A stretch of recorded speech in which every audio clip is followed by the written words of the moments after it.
1950ರಿಂದ ನಮ್ಮ ದೇಶಕ್ಕೆ ರಸಗೊಬ್ಬರ ಬರೋಕ್ಕೆ ಶುರುವಾಗಿತ್ತು. ಆವಾಗ ಇದನ್ನ ಬೂದಿ ಗೊಬ್ಬರ ಅಂತ ಕರಿತಿದ್ರು ಹಳ್ಳಿನಲ್ಲಿ. ಎಲ್ಲ ಮನೆಗಳಲ್ಲೂ ಕೂಡ ಜಗಳ ಹೊಡೆದಾಟ. ಆವಾಗ ಕೊಟ್ಟಿಗೆ ಗೊಬ್ಬರ ಹಾಕಿದ್ರೆ ಏನೂ ಆಗೋದಿಲ್ಲ, ಸರ್ಕಾರದವ್ರು ಹೇಳವ್ರೆ ಇದನ್ನೇ ಏನು ಪ್ರಯೋಜನವಿಲ್ಲ ಅಂತ. ಅದರಿಂದ ನಾವು ರಾಸಾಯನಿಕ ಗೊಬ್ಬರ ಹಾಕಬೇಕು ಅಂತ ಪ್ರತಿ ವರ್ಷ ಸಾವಿರಾರು ಕೋಟಿ ರೂಪಾಯಿ ರಾಸಾಯನಿಕ ಗೊಬ್ಬರದ ಅದು ಯೂರಿಯಾದ ಸಬ್ಸಿಡಿಗೆ ಇವತ್ತು ಹೋಗ್ತಾ ಇದೆ. ಅದು ಎಲ್ಲೋ ಫ್ಯಾಕ್ಟ್ರಿಯಲ್ಲಿ ಉತ್ಪಾದನೆ ಆಗುತ್ತೆ, ಅಲ್ಲಿಂದ ರೈಲಲ್ಲಿ ತಂದು, ಅಲ್ಲಿಂದ ಲಾರಿಗಳಲ್ಲಿ ತಗೊಂಡು ಬಂದು, ಅಲ್ಲಿಂದ ಟ್ರ್ಯಾಕ್ಟರ್ಗಳಲ್ಲಿ ತಗೊಂಡ್ಬಂದು ನಮ್ಮ ಮನೆಗೆ ಬರಬೇಕು. ಎಷ್ಟು ಟ್ರಾನ್ಸ್ಪೋರ್ಟ್ ಖರ್ಚು ಎಷ್ಟಾಗತ್ತೆ? ಸಾವಿರಾರು ವರ್ಷಗಳ ಕಾಲ ನಮ್ಮ ದೇಶದ ನಮ್ಮ ರೈತರು ಕೃಷಿ ಮಾಡಿದ್ದು ಯಾವ ರಾಸಾಯನಿಕ ಗೊಬ್ಬರವೂ ಅಲ್ಲ, ಇದೇ ಕೊಟ್ಟಿಗೆ ಗೊಬ್ಬರ, ಇದೇ ಸಗಣಿ ಗೊಬ್ಬರದಲ್ಲಿ. 219 ಕೋಟಿ ಟನ್ನು ಸಗಣಿ ಒಂದು ವರ್ಷಕ್ಕೆ ಉತ್ಪಾದನೆ ಆಗುತ್ತೆ, ದೇಸಿ ಹಸುಗಳ ಸಗಣಿ. ಈ ಸಗಣಿಯನ್ನ ಮೊದಲನೇದಾಗಿ ಎಲ್ಲ ಹಳ್ಳಿಗಳಲ್ಲೂ ಕೂಡ ಗೋಬರ್ ಗ್ಯಾಸ್ ಉತ್ಪಾದನೆ ಮಾಡೋ ಘಟಕಗಳನ್ನ ಹಾಕ್ತಾ ಇದ್ರು. ಈಗ ಅದು ಕೂಡ ನಿಂತು ಹೋಗ್ಬಿಟ್ಟಿದೆ. ಒಂದು ವರ್ಷದಲ್ಲಿ ಒಂದು ಹಸು ಹಾಕ್ತಕ್ಕಂಥ ಸಗಣಿ 225 ಲೀಟರ್ ಪೆಟ್ರೋಲ್ಗೆ ಸಮ. ಅಂದ್ರೆ ಅಷ್ಟು ಶಕ್ತಿ ಅದರಲ್ಲಿ ಇರುತ್ತೆ. ದನಗಳು ಸಗಣಿ ಅಂತ ಹಾಕ್ತಾವ, ಅದು ಗಂಡಾಗ್ಲಿ ಹೆಣ್ಣಾಗ್ಲಿ ಸಗಣಿ 2005 ಸುಪ್ರೀಂ ಕೋರ್ಟಿನ ಜಡ್ಜ್ಮೆಂಟ್ ಇದು.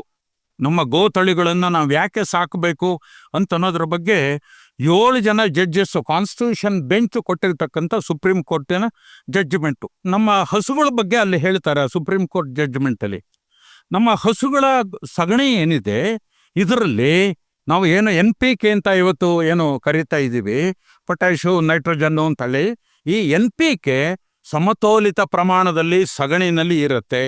18 ಮೈಕ್ರೋನ್ಯೂಟ್ರಿಯೆಂಟ್ಸು ಕೂಡ ಈ ಸಗಣಿನಲ್ಲಿ ಇರುತ್ತೆ. ಆದ್ದರಿಂದ ಈ ಸಗಣಿ ನಮ್ಮ ಕೃಷಿಗೆ ಅತ್ಯುತ್ತಮವಾದಂತಹ ಸಾವಯವ ಗೊಬ್ಬರವೇ ಹೊರತು ಯಾವುದೇ ರಾಸಾಯನಿಕ ಗೊಬ್ಬರ ಅಲ್ಲ. ನಮ್ಮ ದೇಶ ನೋಡ್ರಿ, 100 ವರ್ಷ 1947ರಲ್ಲಿ ಸ್ವಾತಂತ್ರ್ಯ ಬಂದ ಮೇಲೆ 1950ರಿಂದ ನಮ್ಮ ದೇಶಕ್ಕೆ ರಸಗೊಬ್ಬರ ಬರೋಕ್ಕೆ ಶುರುವಾಗಿತ್ತು. ಆವಾಗ ಇದನ್ನ ಬೂದಿ ಗೊಬ್ಬರ ಅಂತ ಕರಿತಿದ್ರು ಹಳ್ಳಿನಲ್ಲಿ. ತಿಪ್ಪೆ ಗೊಬ್ಬರಕ್ಕೆ ಕೊಟ್ಟಿಗೆ ಗೊಬ್ಬರ ಅಂತ ಇದ್ರು, ಇದಕ್ಕೆ ಬೂದಿ ಗೊಬ್ಬರ ಅಂತ ಇದ್ರು. ಎಲ್ಲ ಮನೆಗಳಲ್ಲೂ ಕೂಡ ಜಗಳ ಹೊಡೆದಾಟ. ಆವಾಗ ಏನಪ್ಪ ಅಂದ್ರೆ, ಹಳೆ ಕಾಲದವರೆಲ್ಲ ಬೂದಿ ಗೊಬ್ಬರ ಎಲ್ಲ ಬೇಡ, ನಮ್ಮ ಜಮಿಗೆ ನಾವು ತಿಪ್ಪೆ ಗೊಬ್ಬರನ್ನೇ ಹಾಕೋಣ ಅಂತ ಹೇಳಿ ಅಪ್ಪ ಅಜ್ಜ, ಈ ಯಂಗ್ ರೈತರುಗಳಿಗೆ ಅವ್ರಿಗೆಲ್ಲ ಆಧುನಿಕತೆ ಬೇಕಲ್ಲ. ಸೊ ಅದಕ್ಕೋಸ್ಕರ ಕೊಟ್ಟಿಗೆ ಗೊಬ್ಬರ ಹಾಕಿದ್ರೆ ಏನೂ ಆಗೋದಿಲ್ಲ, ಸರ್ಕಾರದವ್ರು ಹೇಳವ್ರೆ ಇದನ್ನೇ ಏನು ಪ್ರಯೋಜನವಿಲ್ಲ ಅಂತ. ಅದರಿಂದ ನಾವು ರಾಸಾಯನಿಕ ಗೊಬ್ಬರ ಹಾಕಬೇಕು ಅಂತ. ಅಂದ್ರೆ 50 ವರ್ಷ ಅಂದ್ರೆ 70 ವರ್ಷ ಆಗಿದೆ ಎಷ್ಟೊಂದು ವಯಸ್ಸಿಗೆ ರಾಸಾಯನಿಕ ಗೊಬ್ಬರ ಬಂದು.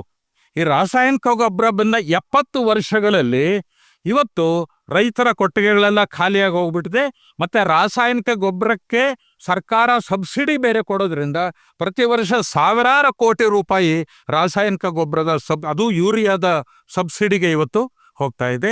ಅದು ಎಲ್ಲೋ ಫ್ಯಾಕ್ಟ್ರಿಯಲ್ಲಿ ಉತ್ಪಾದನೆ ಆಗುತ್ತೆ, ಅಲ್ಲಿಂದ ರೈಲಲ್ಲಿ ತಂದು, ಅಲ್ಲಿಂದ ಲಾರಿಗಳಲ್ಲಿ ತಗೊಂಡು ಬಂದು, ಅಲ್ಲಿಂದ ಟ್ರ್ಯಾಕ್ಟರ್ಗಳಲ್ಲಿ ತಗೊಂಡ್ಬಂದು ನಮ್ಮ ಮನೆಗೆ ಬರಬೇಕು. ಎಷ್ಟು ಟ್ರಾನ್ಸ್ಪೋರ್ಟ್ ಖರ್ಚು ಎಷ್ಟಾಗತ್ತೆ? ಆದರೆ ನೀವು ಕೊಟ್ಟಿಗೆ ಗೊಬ್ಬರಕ್ಕೆ ಹೋಯ್ತು ಅಂತಂದ್ರೆ ಎಲ್ಲ ಗುಣಮಟ್ಟವೂ ಇದೆ. ನಾವು ಈ ಸಿಂಧೂ ಕಣಿವೆ ನಾಗರಿಕತೆಯ ಕಾಲದಿಂದ ಹಿಡಿದು 1950ರಲ್ಲಿ ಇಸ್ವಿವರೆಗೆ ಸಾವಿರಾರು ವರ್ಷಗಳ ಕಾಲ ನಮ್ಮ ದೇಶದ ನಮ್ಮ ರೈತರು ಕೃಷಿ ಮಾಡಿದ್ದು ಯಾವ ರಾಸಾಯನಿಕ ಗೊಬ್ಬರವೂ ಅಲ್ಲ, ಇದೇ ಕೊಟ್ಟಿಗೆ ಗೊಬ್ಬರ, ಇದೇ ಸಗಣಿ ಗೊಬ್ಬರದಲ್ಲಿ. ಅಂದ್ರೆ ಇಟ್ಸ್ ಎ ಪ್ರೂವನ್ ಫ್ಯಾಕ್ಟ್. ಇದು ಐತಿಹಾಸಿಕವಾಗಿ ಇದು ಸಾಬೀತಾಗಿರ್ತಕ್ಕಂಥದ್ದು. ಬಹಳ ಉತ್ತಮವಾದಂಥ ಗೊಬ್ಬರ, ಭೂಮಿಯ ಫಲವತ್ತತೆಯನ್ನು ಕಡಿಮೆ ಮಾಡುವ ಬದಲು ಇದು ಜಾಸ್ತಿ ಮಾಡುತ್ತೆ ಅಂತ ಹೇಳಿ. ಹಾಗಾಗಿ ಇವತ್ತು ನಾವು ಈ ಸಗಣಿ ಗೊಬ್ಬರವನ್ನ, ನಮ್ಮ ದೇಸಿ ಹಸುಗಳು ಸಗಣಿಯನ್ನ ಬಹಳ ದೊಡ್ಡ ಪ್ರಮಾಣದಲ್ಲಿ ಉತ್ಪಾದನೆ ಮಾಡ್ತೇವೆ. ಅದನ್ನು ನಾನು ನಂತರ ಹೇಳ್ತೀನಿ.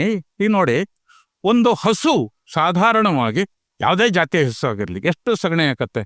ಈ ಸುಪ್ರೀಂ ಕೋರ್ಟ್ ಜಡ್ಜ್ಮೆಂಟ್ನಲ್ಲಿ ಗುಜರಾತಿನ ಅಗ್ರಿಕಲ್ಚರ್ ಸೈಂಟಿಸ್ಟು 4 kg ಅಂತ ಹೇಳಿದ್ದಾರೆ. ನಾನು 4 kg ಅಂತ ಇಟ್ಕೊಂಡೆ ಲೆಕ್ಕ ಹಾಕಿದ್ದೀನಿ. ನೋಡಿ 15 ಕೋಟಿ ದನ ಕರುಗಳು, ದೇಸಿ ದನ ಕರುಗಳು ನಮ್ಮ ದೇಶದಲ್ಲಿ ಇದೆ. ಸೆನ್ಸಸ್ ಪ್ರಕಾರ ಪ್ರತಿಯೊಂದು ಹಸು ಒಂದು ದಿವಸಕ್ಕೆ 4 kg ಸಗಣಿ ಹಾಕತ್ತೆ. ಅಂದರೆ 15 ಕೋಟಿ ಇಂಟು 4 = 60 ಕೋಟಿ ಕಿಲೋಗ್ರಾಮ್. 1,000 ಕಿಲೋಗ್ರಾಮ್ಗೆ 1 ಟನ್ನು. ಆದ್ದರಿಂದ 60 ಲಕ್ಷ ಟನ್ನು ಒಂದು ದಿವಸಕ್ಕೆ ಸಗಣಿ ಉತ್ಪಾದನೆ ಆಗುತ್ತೆ. ಇಂಟು 365 ಅಂದರೆ 219 ಕೋಟಿ ಟನ್ನು ಸಗಣಿ ಒಂದು ವರ್ಷಕ್ಕೆ ಉತ್ಪಾದನೆ ಆಗುತ್ತೆ. ದೇಸಿ ಹಸುಗಳ ಸಗಣಿ.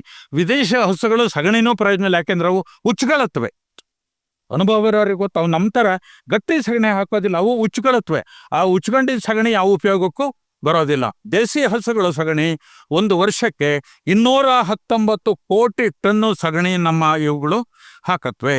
ಈ ಸಗಣಿಯನ್ನ ಮೊದಲನೇದಾಗಿ ಎಲ್ಲ ಹಳ್ಳಿಗಳಲ್ಲೂ ಕೂಡ ಗೋಬರ್ ಗ್ಯಾಸ್ ಉತ್ಪಾದನೆ ಮಾಡೋ ಘಟಕಗಳನ್ನ ಹಾಕ್ತಾ ಇದ್ರು. ಈಗ ಅದು ಕೂಡ ನಿಂತು ಹೋಗ್ಬಿಟ್ಟಿದೆ. ಅದರಿಂದ ಬರ್ತಕ್ಕಂಥ ಮೀಥೇನ್ ಗ್ಯಾಸ್ ಬರುತ್ತೆ. ಅದನ್ನ ಸ್ಟೌವ್ನಲ್ಲಿ ಉರಿಸೋದ್ರ ಮೂಲಕವಾಗಿ ಮನೆಯಲ್ಲಿ ರೈತಾಪಿ ಮನೆಗಳಲ್ಲಿ ಹೆಣ್ಮಕ್ಳು ಕಾಫಿ ಕಾಯಿಸ್ತಾ ಇದ್ರು, ಅಡುಗೆ ಮಾಡ್ತಾ ಇದ್ರು, ಎಲ್ಲ ಮಾಡ್ತಾ ಇದ್ರು. ಪಾತ್ರೆ ಮಸಿ ಆಗ್ತಾ ಇರಲಿಲ್ಲ. ಅದರಿಂದ ಅಡುಗೆ ಕೆಲಸ ಮಾಡೋ ಸುಲಭ, ಪಾತ್ರೆ ತೊಳೆಯೋದು ಸುಲಭ, ಹೆಣ್ಮಕ್ಳಿಗೆ ಶ್ರಮ ಖಂಡಿತವಾಗಿ ಕೂಡ ಕಡಿಮೆ ಆಗ್ತಾ ಇತ್ತು, ಸಗಣಿಯ ಸದುಪಯೋಗ ಆಗ್ತಾ ಇತ್ತು. ಆದರೆ ಈಗ ಸರ್ಕಾರ ಅದನ್ನು ಕೂಡ ಬಿಟ್ಟುಬಿಟ್ಟಿದೆ. ಗೋಬರ್ ಗ್ಯಾಸ್ ಪ್ಲಾಂಟ್ಗಳು ಇಲ್ಲ. ಆಮೇಲೆ ಈ ಗೋಬರ್ ಗ್ಯಾಸ್ನಿಂದ ಇನ್ನೊಂದು ಉಪಯೋಗ ಅಂದರೆ ಇದರಿಂದ ನಾವು ವಿದ್ಯುತ್ ಶಕ್ತಿಯನ್ನು ಉತ್ಪಾದನೆ ಮಾಡಬಹುದು. ಇವತ್ತು ಗ್ಲೋಬಲ್ ವಾರ್ಮಿಂಗ್ ಕಾಲ, ಅದರಿಂದ ಪೆಟ್ರೋಲು, ಡೀಸೆಲ್ಲು, ಕಲ್ಲಿದ್ದಲು ನಾವು ಬಳಕೆ ಮಾಡಬಾರ್ದು, ನಾವು ಪರ್ಯಾಯ ಶಕ್ತಿ ಮೂಲಗಳನ್ನು ಹುಡುಕಬೇಕು ಅಂತ ಸರ್ಕಾರ ಹೇಳ್ತಾ ಇದೆ ಅಲ್ವಾ. ಅದಕ್ಕೋಸ್ಕರ ವಿಂಡ್ ಮಿಲ್ಗಳನ್ನು ಹಾಕ್ತಾ ಇದ್ದೀವಿ, ಸೋಲಾರ್ ಎನರ್ಜಿನ ಎಲ್ಲ ಕಡೆಗೂ ಹಾಕ್ತಾ ಇದ್ದೀವಿ. ಅದೇ ಥರ ಇನ್ನೊಂದು ಪರ್ಯಾಯ ಶಕ್ತಿ ಮೂಲ ಅಂದರೆ ನಮ್ಮ ದನಗಳ ಸಗಣಿ. ಇದು ಬಹಳ ದೊಡ್ಡ ಸಂಪನ್ಮೂಲ. ಇದು ಗೊಬ್ಬರವಾಗಿಯೂ ನಾವು ಬಳಸಿದರೆ ರಾಸಾಯನಿಕ ಗೊಬ್ಬರದ ಮೇಲೆ ಹಾಕ್ತಕ್ಕಂಥ ಖರ್ಚು ಕಡಿಮೆ ಆಗತ್ತೆ ಸರ್ಕಾರಕ್ಕೆ. ಆಮೇಲೆ ಉತ್ತರ ಪ್ರದೇಶದಲ್ಲಿ ಒಂದು ಗೋಬರ್ ಗ್ಯಾಸ್ ಸಂಶೋಧನಾ ಸಂಸ್ಥೆ ಇದೆ.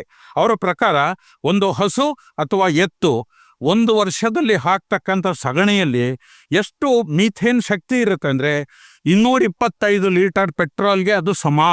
ಒಂದು ವರ್ಷದಲ್ಲಿ ಒಂದು ಹಸು ಹಾಲು ಕೊಡ್ದಿದ್ರೆ ಹಾಳಾಗೋಗ್ಲಿ, ಬರೀ ಸಗಣಿ ಹಾಕಿದ್ರೆ ನಮಗೆ ಲಾಭ ಆಯ್ತು. ಒಂದು ವರ್ಷದಲ್ಲಿ ಒಂದು ಹಸು ಹಾಕ್ತಕ್ಕಂಥ ಸಗಣಿ 225 ಲೀಟರ್ ಪೆಟ್ರೋಲ್ಗೆ ಸಮ. ಅಂದರೆ ಅಷ್ಟು ಶಕ್ತಿ ಅದರಲ್ಲಿ ಇರುತ್ತೆ. ಅದರಿಂದ ಈ ಸಗಣಿಯನ್ನು ಬಳಸ್ಕೊಂಡು ನಾವು ಮೀಥೇನ್ ಗ್ಯಾಸನ್ನು ಉತ್ಪಾದನೆ ಮಾಡಿ ಅದರಿಂದ ಜನರೇಟರ್ಗಳನ್ನು ನಾವು ಜನರೇಟರ್ಗಳನ್ನು ತಿರುಗಿಸ್ಬೋದು. ಆ ಜನರೇಟರ್ಗಳಿಂದ ವಿದ್ಯುತ್ ಶಕ್ತಿಯನ್ನು ಉತ್ಪಾದನೆ ಮಾಡ್ಬೋದು. ಚೈನಾದಲ್ಲಿ ಮತ್ತು ಅಮೆರಿಕಾದಲ್ಲಿ ಇವತ್ತು ದೊಡ್ಡ ಪ್ರಮಾಣದಲ್ಲಿ ಸಗಣಿಯನ್ನು ಬಳಸಿ ವಿದ್ಯುತ್ ಶಕ್ತಿ ಉತ್ಪಾದನೆ ಮಾಡ್ತಕ್ಕಂಥ ಪ್ರಯತ್ನಗಳು ನಡೆದಿವೆ. ಆದರೆ ಭಾರತ ಸರ್ಕಾರ ದೇವರದಯದಿಂದ ಇದು ಯಾವುದೂ ಮಾಡ್ತಾ ಇಲ್ಲ.